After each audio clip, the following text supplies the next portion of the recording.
नमस्कार. आज आलो तुम्ही तळ्यावर जाताना तुम्ही बघितलं तर आमचे गावचे सुप्रसिद्ध फिशरमॅन नारायण ठाकूर हे रॉडने आपल्या फिशिंग करत होते. आम्ही थांबलो बघण्यासाठी मासे भेटतात की नाही बघण्यासाठी. त्यांना आमच्या अगोदर येण्याच्या अगोदर मासे पकडले होते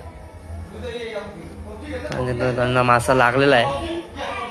बघू आपण लागला आहे. इंग्लिश फंटे आहे, काळा मासा, त्याला आपण काळा मासा म्हणतो, त्याला चिलापी पण म्हणतात. त्यांनी सांगितलं असेच मोठे मासे लागतात. जर कोणाला हवे असतील मासे तर त्यांनी त्यांच्याशी जरूर संपर्क साधा. दरवारी रविवारी, बुधवारी, शुक्रवारी नेरे शंकर तलाव येथे तुम्हाला मासे भेटतील. साईज पण चांगली आहे.